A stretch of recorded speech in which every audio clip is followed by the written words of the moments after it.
Hey everyone, it's Brandon from the Young Investors Podcast. Myself and Hamish are excited to bring you your weekly rundown of the latest business and investing news from around the world. A quick reminder before we get started that any advice provided by myself is general and does not consider your financial situation, needs, or objectives, so consider whether it's right for you. Brandon Kolk is authorised to provide general financial product advice in Australia and is authorised representative 1305795 of Guideway Financial Services Proprietary Limited, AFSL 420367. Please see the description box for my financial services guide.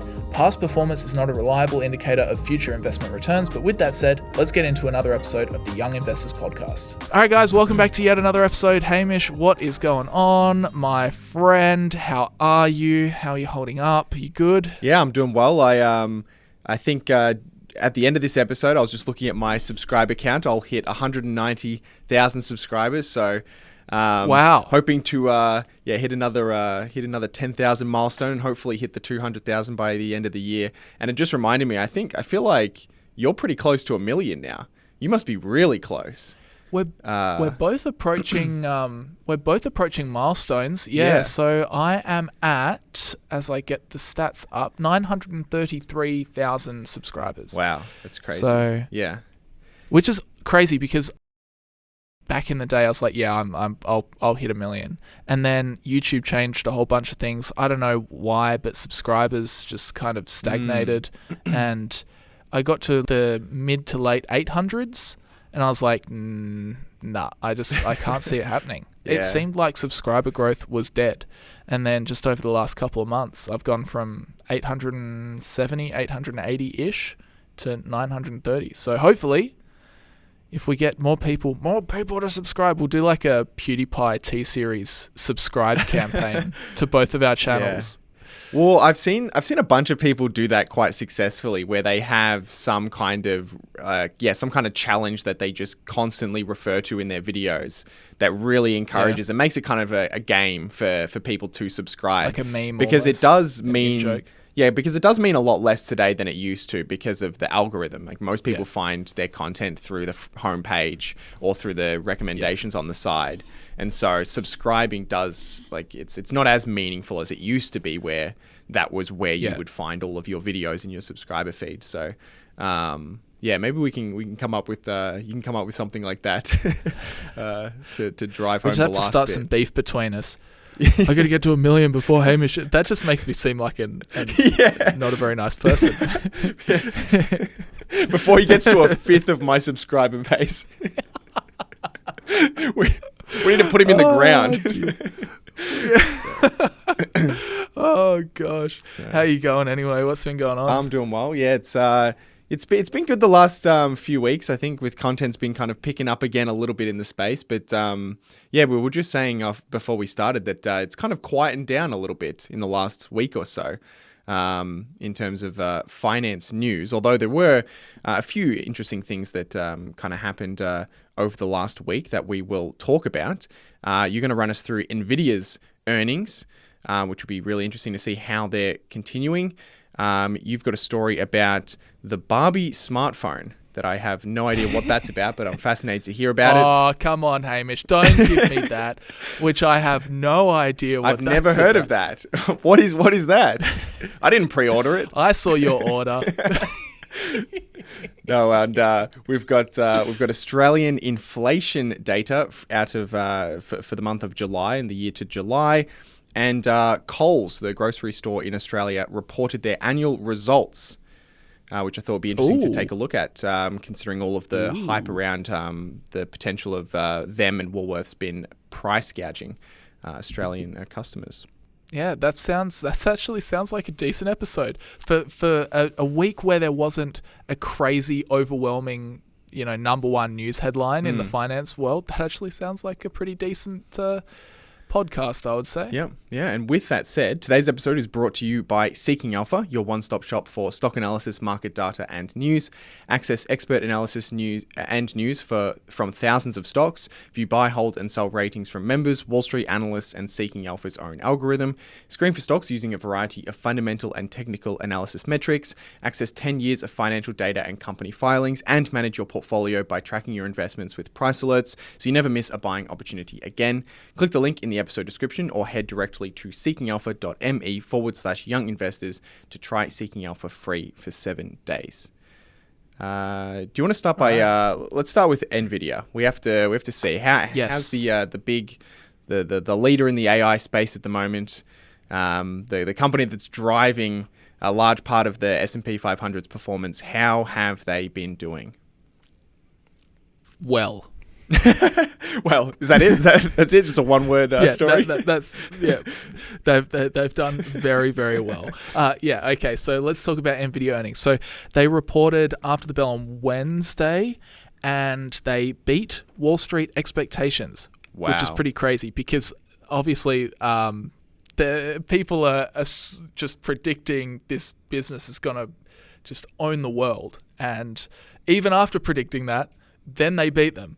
So there's no doubt that Nvidia, while we're talking about overvaluation in the market, we're talking about AI hype and all this sort of stuff. There is some level of truth to it. In the case of Nvidia, they are posting really amazing near-term or short-term growth numbers. So I will tell you about them. So their earnings per share came in at 68 cents adjusted versus 64 cents expected.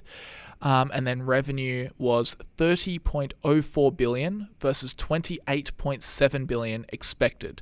And of course, the reason that with earnings you include these expected numbers is because really it's dumb, but it's the short-term price moves based on whether they beat or miss analysts' expectations. Even though analysts, who knows, it's a short-term number. It's 1 quarter out of the many, many years that we're going to be invested, but that's just how it works. After earnings, the stock generally moves based on whether they beat or miss what the analysts think they're going to do. So there you go. But yeah, quarterly revenue continues to surge for the chip maker. Guess what, Hamish? Rising 122% year over year. Following, that's a little bit down because it's coming off of 3 straight periods of year over year growth in excess of 200%. Oh, so only 122% rise. Wow. Only, right? That's embarrassing. It's wild. Yeah, it does speak to what you were saying before, which is the stock. I think the stock has been kind of very expensive compared to traditional value metrics. But the little secret with investing is if the company meets and exceeds those expectations, which they have been, then the stock wasn't really expensive in the first place, and usually you don't want to invest in companies with these huge price to earnings multiples because there is that huge expectation, and it's pretty unlikely that the company is going to meet those grand expectations. But in the case of Nvidia, they've been doing it, and so they've justified the enormous surge in their share price over the last couple of years. Net income more than doubled this quarter to $16.6 billion or 67 cents per share in the quarter from $6.18 billion or 25 cents per share in the year ago period. And I had a look, Hamish, just where this company was 2 years ago. And 2 years ago, so just to remind everyone, revenue this quarter, $30 billion, net income $16.6 billion. And 2 years ago, quarterly revenue was just $8.2 billion. And quarterly net income was $1.6 billion. So net income's gone from $1.6 billion to $16.6 billion. Crazy. Per quarter. Insane. Yeah. So it's pretty good. So with all of this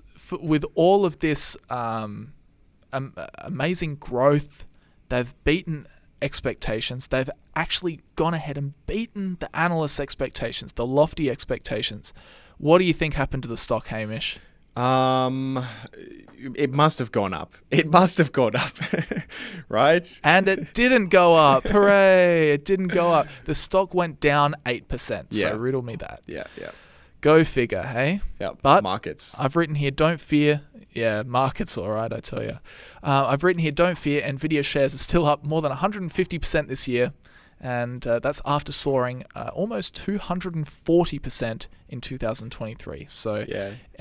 long-term Nvidia shareholders, you're good. Yeah, it's kind of crazy. I was just pulling up the chart. So the 5-year return for Nvidia. So if you had the stock in 2019, just 5 years ago, it's almost up 3,000%, which is just insane. Like, so if you bought this stock before COVID, before the pandemic, just crazy. That's 5 years ago now, but 2,900% gain during that period, plus dividends. So there you go. Let's talk about where the growth is coming from.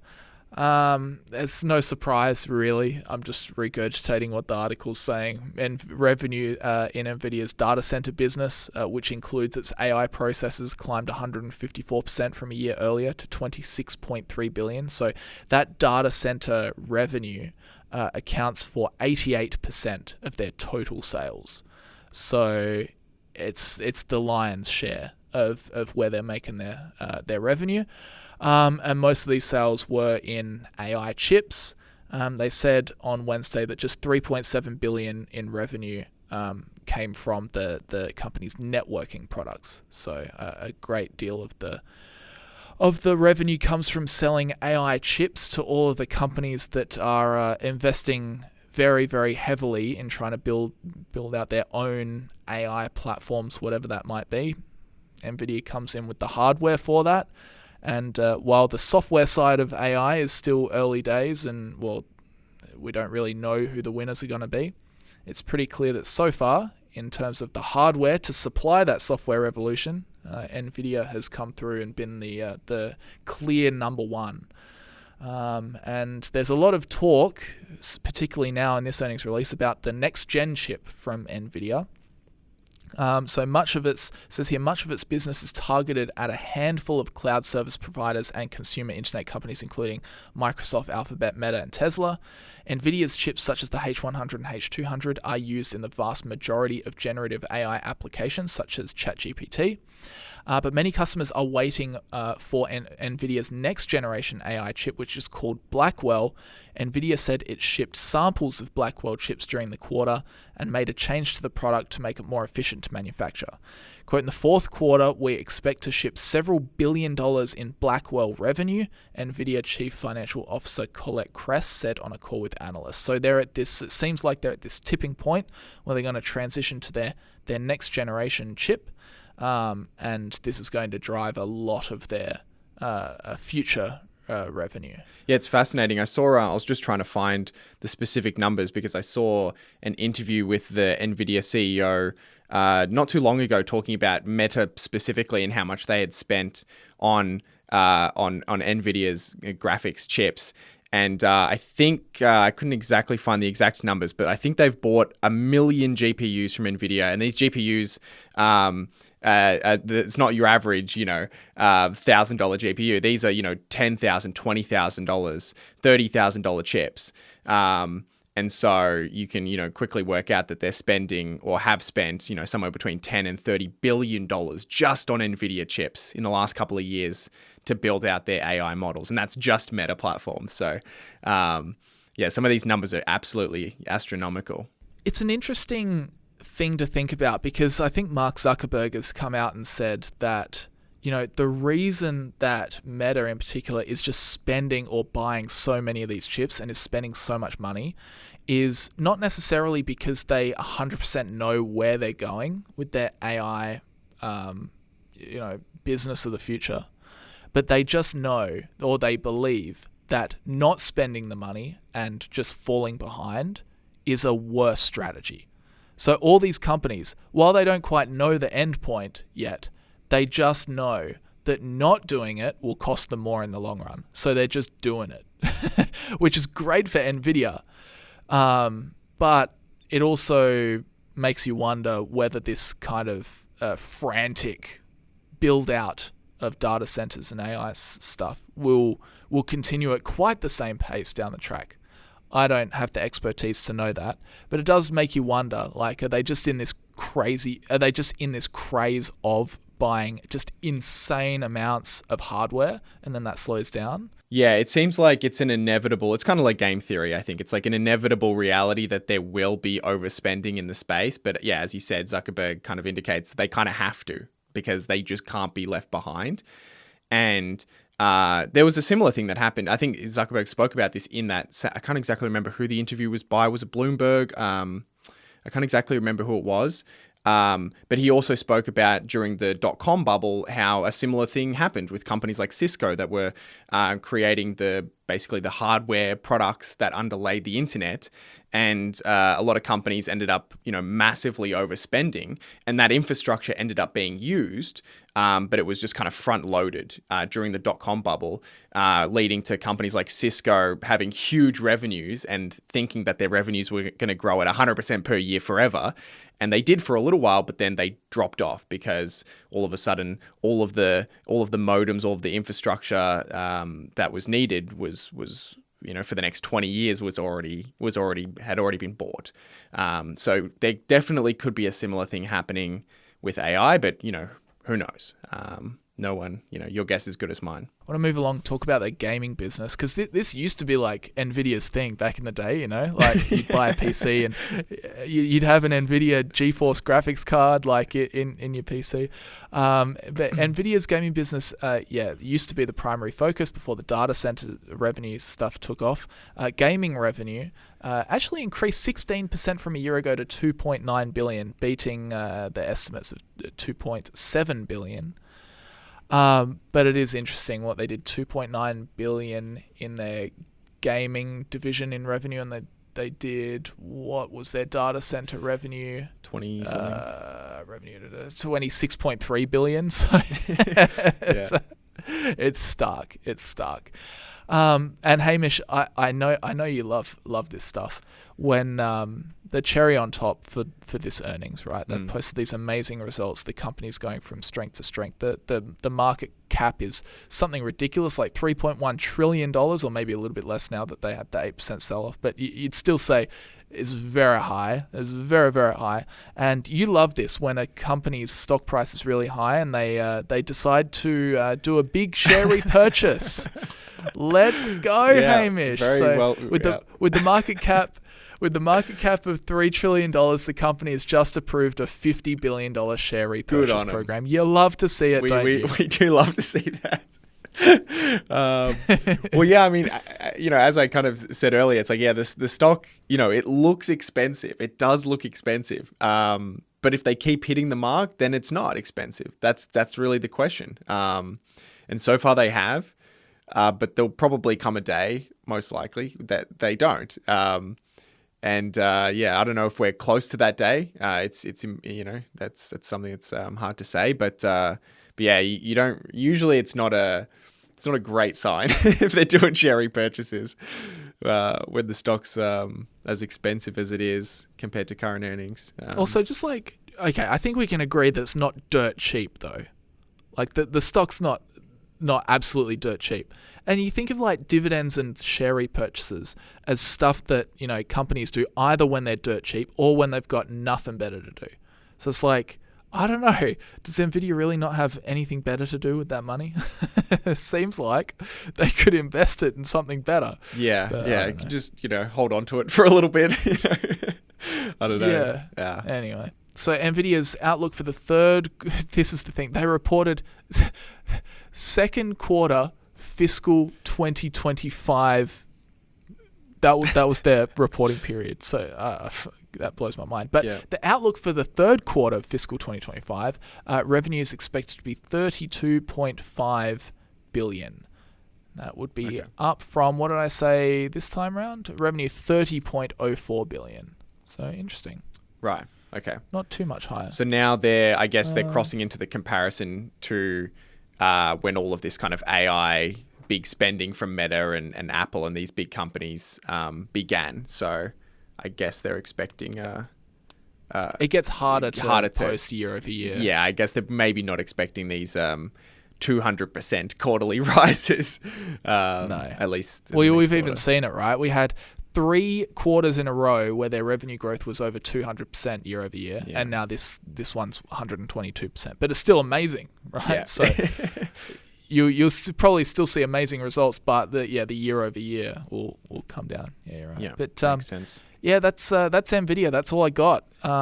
What an interesting case study in the stock market at the moment. Yeah, Anyway, over to you, mate. if we were looking, like, let's say 2 years into the future, do you reckon we'll do a mid-year prediction? do you think Nvidia's stock price is higher or lower than it is today? Let's say like 2 or 3 years out, like two, 3 years out. Look, I think it probably is higher. I think it probably is, because while their growth will slow when we look at percentages, I just don't see this in like 2 years is still quite near. It's not that far out. 2-3 years is still not that far out. I just can't see companies slowing down their spending, especially on things like you look at the rate of technology improvement. Even just the chips will be so much better from Nvidia, I would imagine, in 3 years' time, that every company will want the latest Nvidia chips. In the same way that, this laptop that I'm on right now, I think it was a 2019 or 2020 MacBook Pro. At the time, it was expensive. It was the cream of the crop. It was the best MacBook, and it was great at the time. But these days, it's not that, like, it's only, 4 or 5 years on, and it's terrible compared to the fellas and their editing laptops that we've got. This is rubbish. This is nowhere near the top MacBook, the performance of the top MacBook of today. So it's just that march of technology that I think keeps people on the hook. And especially when you're dealing with the biggest technology names in the world, I have a feeling that whatever Nvidia will put out as a product at the time, they will want to buy it. And I can't imagine that their growth doesn't at least stay around. I mean, whether that translates to the stock price movement, I don't know, because it is a bit overvalued. But yeah, who knows? I would just hazard a guess that it would be higher. I don't know. What do you think? Yeah, I don't know. I think, I mean, it definitely obviously comes down to the whether this elevated annual spend by some of these big tech names is just something that is just a persistent annual spend, or whether we're in that, as kind of Zuckerberg maybe was alluding to, that maybe there's like a front loading of spending that's happening that might actually ease over the coming years as some of these companies try and monetize the products that they're I guess monetize the infrastructure that they're building out, because they're just spending a bunch on infrastructure, and there's not really much monetization that's coming out of it in terms of like the language models that they're actually building. So that's obviously the huge question mark. And so I could definitely see it going one of two ways: going the way you just described, but also going a way where companies actually cut back in a meaningful way. And this is kind of the golden age or the golden years of Nvidia capitalizing on AI hype. I don't know. But yeah, you're right. A couple of years down the road is not that far away. So maybe what I'm describing would be more useful looking like 5 years out or something. Interesting nonetheless, Hamish. All right, shall we move on to... what should we move on to next? What do you want to chat about? Let's talk about Australian inflation. So we got an updated release from the ABS in Australia to take a look at how prices have been changing, because we've seen US inflation come down in a meaningful way, and I think same in Canada and the UK, and Australia's been the one place that's kind of had a little bit stickier inflation than some of these other regions. And so it's been interesting to watch how it's kind of evolved. But we got some good news. So inflation has fallen to the lowest level since March. The year-over-year figure was 3.5% inflation to the end of July, down from 3.8% recorded in June. 3.5%. Actually a reasonably good headline figure. Ideally, it would be in the 2 to 3% range. The US's target is 2%. Australia's kind of range is 2 to 3%. But it is trending in that direction. However, there are some caveats that come with this particular inflation report. There's some things that happened during this month that make this release a little bit of an anomaly. That's probably important to understand. But first, some of the major price rises during that yearly period were housing, which I think is probably no surprise to anybody, rose 4% year over year. Food and non-alcoholic beverages rose 3.8%. Alcohol and tobacco rose 7.2%. And transport rose 3.4%. So those were kind of the biggest contributing categories. Housing being one of the big ones, which is no surprise to anybody. Rents have been rising in a pretty meaningful way, pretty much wherever you live around Australia. On the downside, what kind of contributed to inflation falling was electricity prices. Electricity prices fell 5.1% in the 12 months to July. And the interesting thing is, just a month ago, electricity prices were up 7.5% year over year. So the prices went from 7.5% up in June to down 5.1%. And that contributed in a pretty meaningful way to the inflation figure that we saw. Okay. And so the obvious question is, why the sudden turnaround? What happened in July that took electricity prices from rising at high single digits to falling? And the answer is government rebates. So essentially, the slowdown in electricity prices was driven by the introduction of the Commonwealth Energy Bill Relief Fund rebates, as well as various state government rebates in Western Australia, Queensland and Tasmania. So, for example, in WA, there was a $400 rebate that's been applied to electricity bills in July, and it'll be applied again in December of this year. And essentially, the rebates, simply put, reduce the amount Australians paid for electricity in July. And that actually impacts the electricity prices in the month of July. So electricity prices technically fell, once you take into account these rebates, 6.4% in the month of July alone. Right. And so without the rebates, prices would have risen 0.9%. So what you're saying is that if the government introduces enough rebates, then inflation could just be nothing. That's perfect. Exactly. So we'll have the food rebate, we'll have the rent rebate, we'll have the electricity rebate. Let's just start stacking them up. Yeah. We can fix our macroeconomic problems just by introducing rebates. Yeah. Well, I'm actually glad I'm glad you made that kind of joke, because it is like an interesting kind of case study to understand what's going on, because obviously it is a very good thing. Okay, inflation is down and the government rebate seems to have helped it. So, what does all of this mean? And there's kind of good and bad elements, I think, to something like a government rebate. The good news is, of course, the short-term immediate effect, which is it puts money in people's pockets and it relieves the short-term cost pressures. So I think that is a good thing. Certainly, the month of July, the price that consumers paid for electricity fell 6.4%, and it has been rising in a meaningful way. So that's kind of the good element of these kinds of rebates. The other side that's important, I think, to consider is that it's not really a long-term solution. You can't do what you just described, where you just rebate everything and then inflation just disappears, because it costs money. So the government ultimately is kind of filling that gap. So it's kind of more of electricity prices go down on paper, but they actually haven't in reality.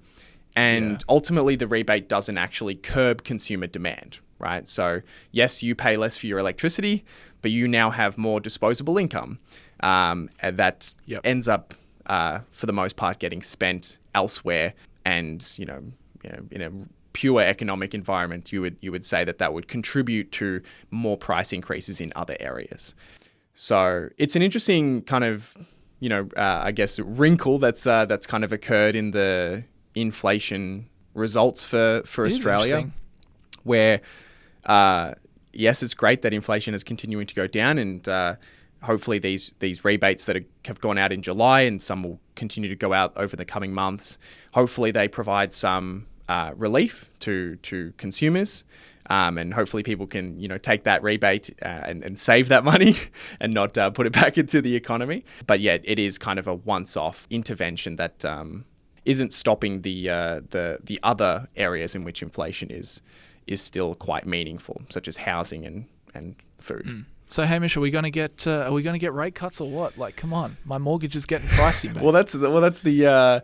That's the big question, right? At the moment, I wasn't going to talk about this, but it looks like there's a very high chance that the US will be cutting rates in September in the coming meeting. Jerome Powell, I think, I can't remember exactly where he was speaking, head of or chairman of the Fed, a couple of weeks ago or last week, said that now is the time for policy change. So it seems very, very likely that he will be making a rate cut. Whether it's 25 basis points or 50 basis points is still up in the air, but it seems almost like a certainty at this point. But in Australia, things are a little bit different. So RBA Governor Michelle Bullock warned earlier in August that inflation was falling too slowly to justify a rate cut by the end of the year. She seems to be kind of indicating to the market that not only will there not be a rate cut that follows the US in the next month, but that there may actually not be one at all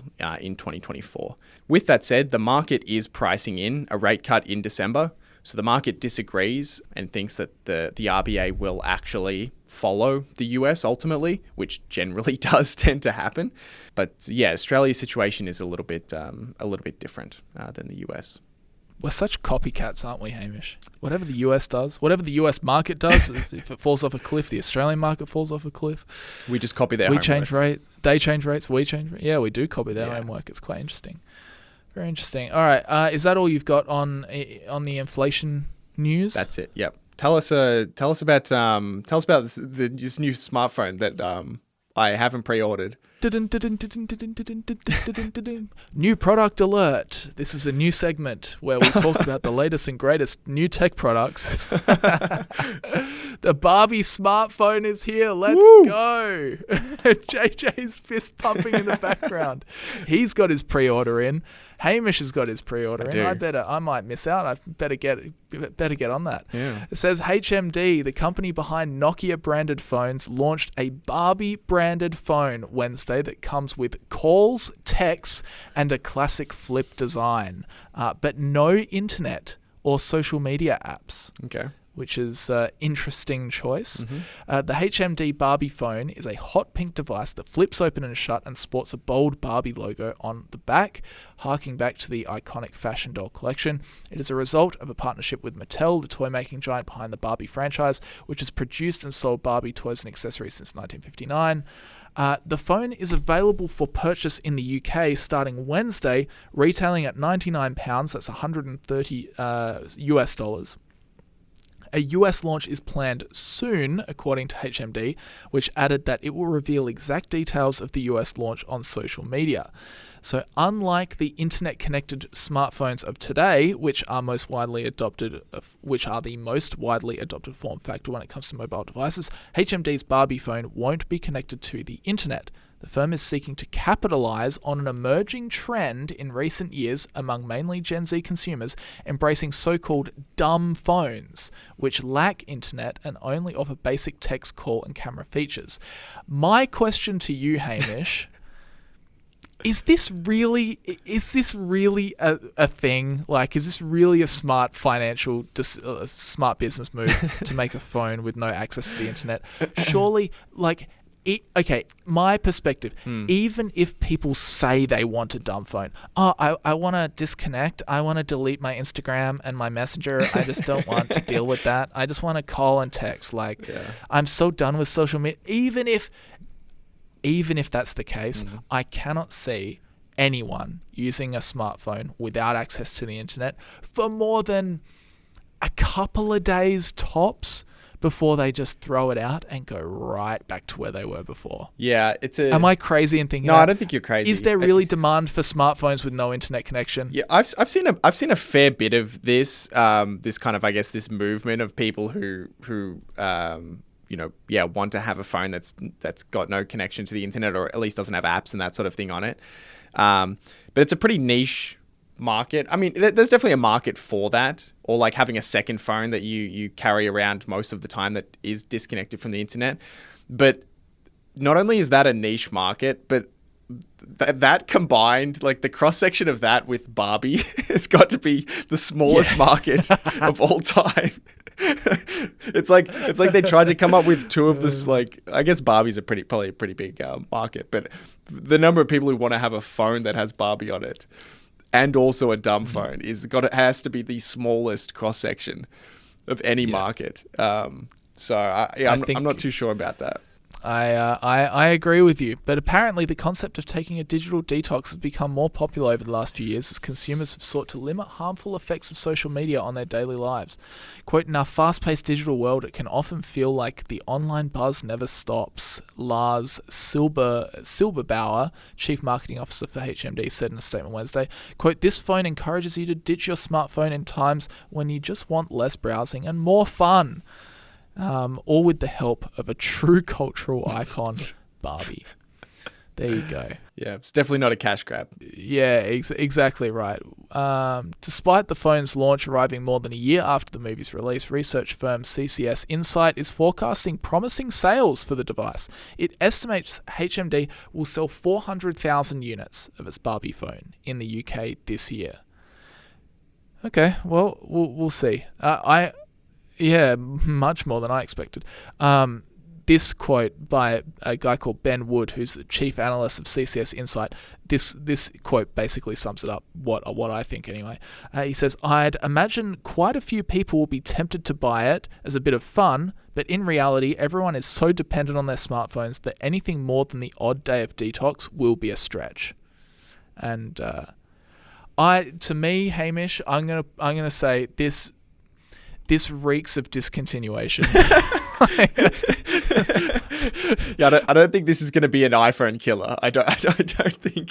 No, it's. I think this is going to be around for maybe a couple months, and then it's gone. Yeah, well, they gotta squeeze that all of that intellectual property license. You know, all those trademarks. They got to squeeze every dollar out of it before people forget about the Barbie movie.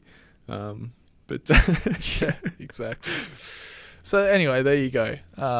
Good luck to HMD. We'll see how it goes. Yeah.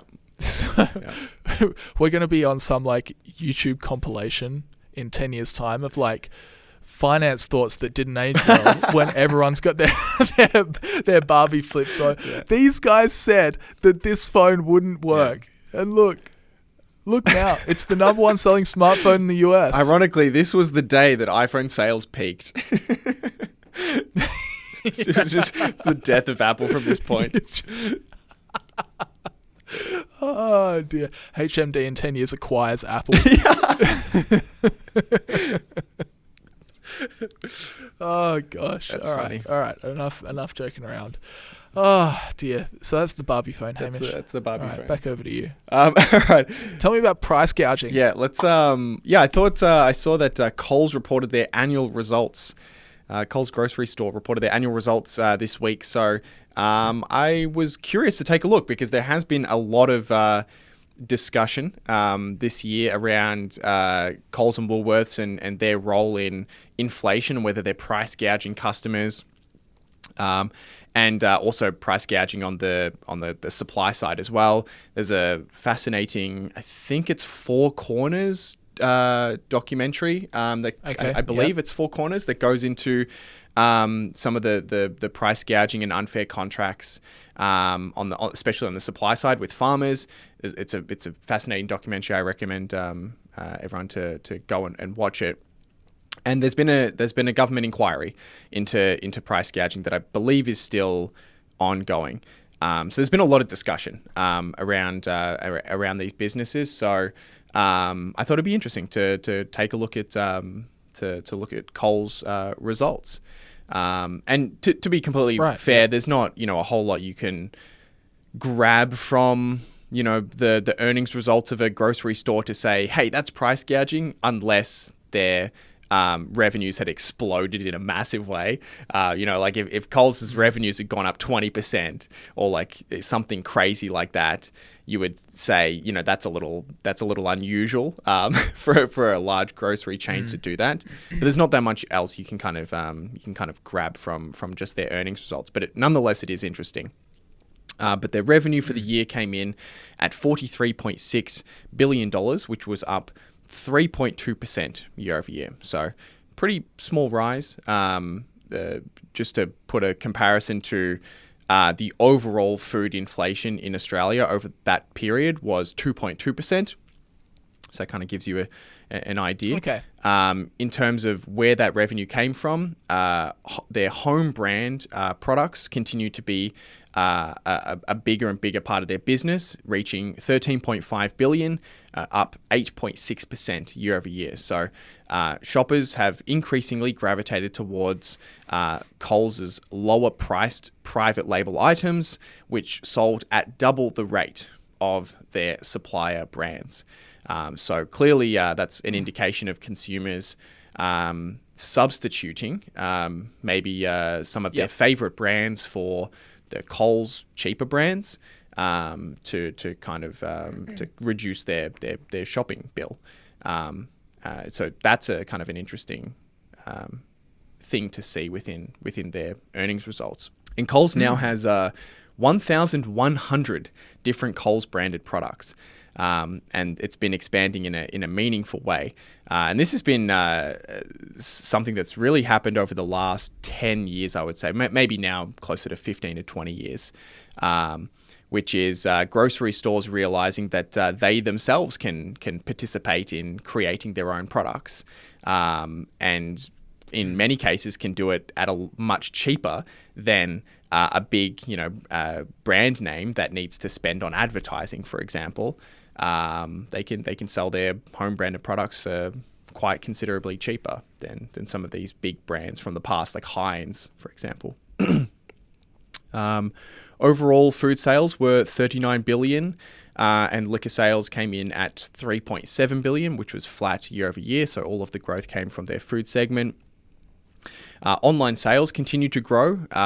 Grocery e-commerce increased 30.1% year over year, and online liquor sales grew 9.2% year over year. So an increasing percentage of people are ordering and buying their groceries online. And that resulted in a net profit of $1.1 billion, which was up 8.3% year over year, which is a pretty big increase. However, there is a large caveat, which is this financial year included an additional week of trading compared to the previous year. So if you remove that additional week, then profits actually only rose 2.1%. So that's a very important. It's a very important caveat to their results. So yeah. Wow. So hang on. So profit went up 8.3% year over year, but if you take out this extra week, then it only up 2.1%. Yeah. That's that's according to the footnotes. So there you go. What a week. yeah. Apparently, yeah. I don't know exactly how that works. I think it's because Coles went public in 2019, I believe, when they were spun off from Wesfarmers, and so I think I believe they just changed the kind of the start and finish of the financial year, or something like that. Okay. And so and so yeah, there's apparently there's a missing week in there. And apparently it makes it makes a big difference. Wow, that seems very strange. Yeah. Anyway, but the thing that I thought was really funny, which is just the different ways that different news outlets report the news. So like the first place that I usually go for this kind of thing is The Age, because they're usually pretty straight down the line, and they were. The headline for this report was, Coles home brands online sales push up profits to $1.1 billion. So pretty normal headline. Okay. Pretty factual. They were reporting all the facts.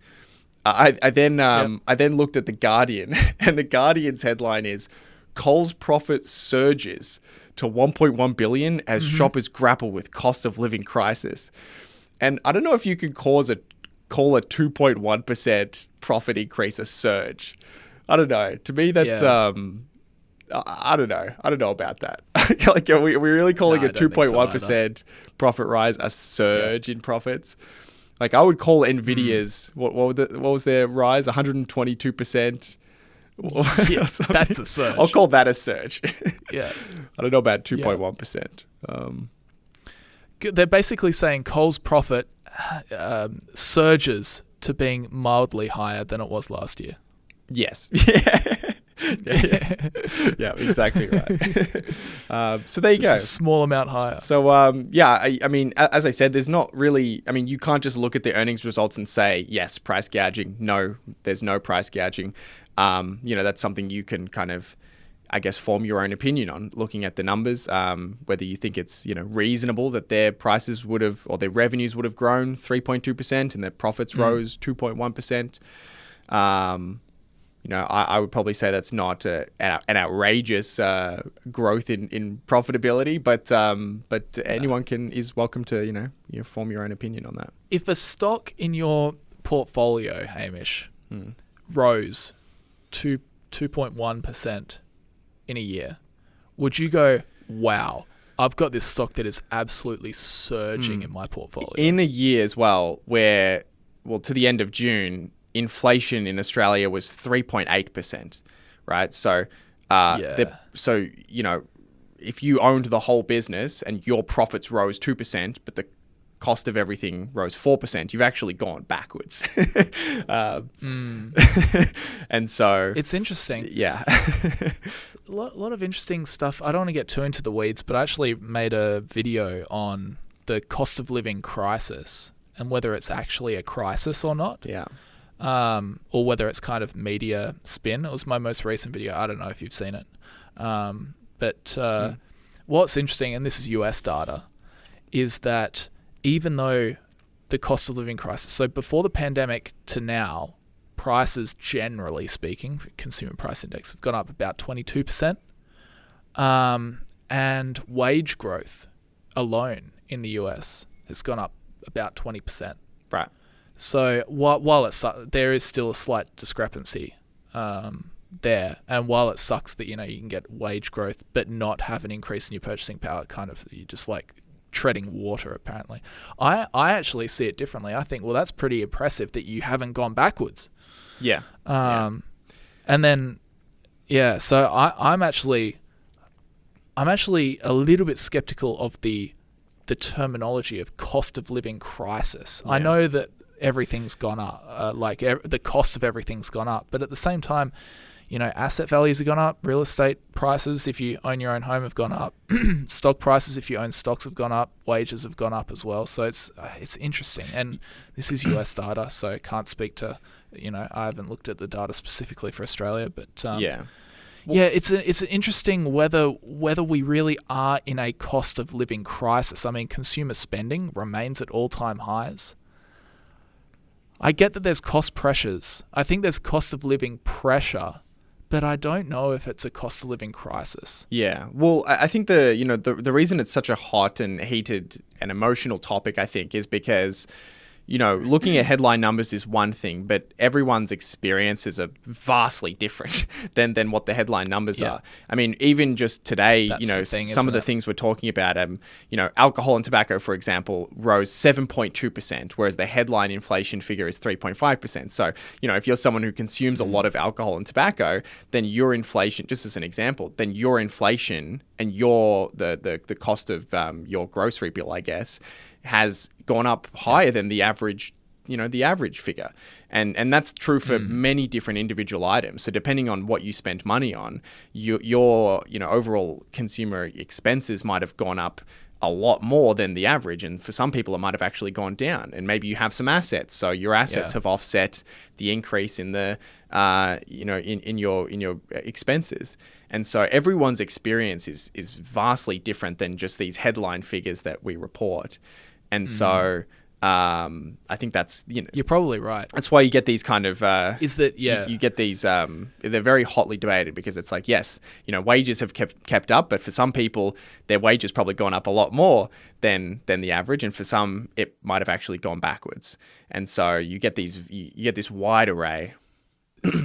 and looking at population data, you kind of have to use like medians or means and that kind of thing just to get a sense of the total amount of people. But you're right, and we can talk about one of the points that I made in the video, that was that people that are below the average are generally in these instances, disproportionately affected to those that are above the averages. So there's a lot of factors that go into it, but broadly, I do find it quite interesting. But I don't know. What do you reckon? Coles, are they price gouging, Hamish? What's your conclusion? Well, I have a very unpopular opinion about price gouging, which is setting aside some of the supply stuff, which I think is interesting, and I think in that Four Corners documentary they go into some of the strong arming that these companies do against suppliers. But that's a separate issue. But on the consumer side, I don't even think there is such thing as price gouging, because I mean, as long as you have the choice to shop at not only just Coles and Woolworths, but at Aldi, at local grocery stores, at IGA, as long as there is choice and there are cheaper choices, I think it comes down to the consumer to choose to shop somewhere else. So that's my unpopular opinion. No, I can understand it is an unpopular opinion, but I can also understand it comes back to whether, when we talk about free markets and capitalism, if a price can go up, it will go up, and it should go up under that system. And I think it's about monitoring the system to make sure that the conditions are so that price gouging isn't possible. Yeah. So doing things like making sure there are no monopolies, because that's an obvious one where they can set the price to whatever they want because they're the only player. They are a monopoly. So having multiple options available is very important. But I don't think the blame. I mean, to be truthful, these public companies that have shareholders, they have to try and maximize profits. That is their objective for their shareholders. Yeah. They have to try and make money for their shareholders. There's a meme going around, but it's true. It's like, to increase shareholder value. I'm sure you've seen those memes. But it's true. These companies that are publicly traded, have shareholders, are trying to make more money. And in the eyes of the shareholders, they want to see that company make more money in any way that they realistically can. Yeah. Where sometimes they make money unethically, legally but unethically, and that's where you can make the decision as a shareholder. But generally speaking, these companies are going to try and make more money. So really, it's not about. You should just assume that is Coles price gouging? Probably. They're going to try as hard as they can but the bigger issue is to make sure that the environment that we're in doesn't allow them to get away with price gouging. Yeah, I think that's the problem not many people understand. Yeah, I'm going to be, and I started putting together a video on this, but I want to make sure I do it well, because I know it's going to be a contentious topic. But I want to make a video talking about how I don't think there's such thing as corporate greed, because there's this a lot of people think that there's this thing called corporate greed, and I don't think that. Well, for starters, I think that greed is a human trait, and corporations are not humans. Yeah. Corporation is an entity with one purpose, which is to maximize shareholder profit. And so if a company can raise their prices, they should do it. And so that's a very contentious, I think, point of view. But I don't think that a company owes its customers to, only raise prices in a reasonable way. I think as long as you're right, as long as there is competition, then if a company can raise their prices and people pay it, then clearly there's something unique that company has that people are going back to it. Because if they didn't, you would just shop somewhere else. But it's a very complex topic. And so I want to put it together in a proper video and get all my thoughts kind of out in one go. Yeah, it's whether you believe in the system or whether you hate the system, I guess, is kind of where the system, I quite like the system of allowing companies to compete and allowing a market to determine prices. But at the same time, it doesn't work very well if you just leave it to its own devices and just go pure capitalism. Of course it doesn't. Yeah, it just completely breaks down. Yeah. And that's why we have this system where it works pretty well. I mean, our society today, I think we can argue, based on these principles is pretty good. It's not perfect, but it's pretty good. Yeah. I'm certainly very thankful for the society that we have under these rules, because I think it works wonders. But if you didn't have rule setters and people saying this market can work as it likes, but you can't do that because that screws people. If you didn't have that, then that's a problem. Yeah. So I think that needs to be. But I think it's the problem is around setting the rules correctly to enable the market to work well for everybody, I guess. Yeah. Yeah. And I think honestly, that's what people get frustrated at without realizing that that's what they're frustrated with. Yes. They choose to get, or they don't understand, and they get frustrated at the corporate entities that are just playing within the rules of this system, which is what they're designed to do. Yep. But they don't realize that instead of being angry at what they're doing, they should get angry at the rules not being tight enough around certain issues to keep it all in line. That's my take anyway. Spot on. I couldn't agree more with that. Yeah. Right. Okay. Interesting. Yeah. That's exactly, you put into way better words what I was describing, which is you can't rely on I think we're just building off of each other here. I don't think people should rely on corporations to do the right thing. I think that they have the obligation to follow the letter of the law, and so it comes down to crafting the rules that we want them to follow. It's not. I don't think we should say, but that's greedy if they're dumping rubbish in the lake. We should make the rule that they can't do that. we shouldn't be like having some ethical judgment as long as they're following the rules. We should be, judging the rules and crafting them in a way that we want corporations to act. Same with last point, companies underpaying their workers. If the company is not following the law and is underpaying their workers illegally, that's big no. Call them out definitely. If the company is just paying the workers whatever the legal minimum wage is, maybe that's unethical in your eyes, but the company will do that. And what you should be frustrated at is the fact that the minimum wage is low. Yes. So the companies can do that. Yes. I think that's how I think that's a really good example. Yeah. Yeah. I agree. Yeah. But anyway. All right. Well, for the two people that are left watching. For the people who are left after I said I don't believe in corporate greed. Yeah, maybe both of our grandfathers who are right wing, and I don't know. No, that would just about do it. Sorry, you didn't have anything else to say with the coal stuff, did you? No. Yeah. No. Thanks, Hamish, for joining me as always. Thanks, guys, for listening. We really appreciate it. Hopefully that was insightful. Maybe leave us a comment. That's a really interesting debate. Yes. On the whole corporation societal rules. How do you guys see it? I'd be really, really interested to see, is it like the corporation's role to act legally, or to act legally and ethically morally, on top of that? Or is it morally, or is it the role of the government to set the rule? Let us know. I'm really interested to hear people's opinions on this, because I'm sure we'll get a diverse range. So it'll be really interesting. If you do comment, let's, of course, keep it respectful and all that. But definitely it'll be interesting to hear people's opinions. But with that said, we're going to bounce out of here. Thanks, Hamish, as always, for joining me. Good chat as always. And we'll see you guys next week. See you guys.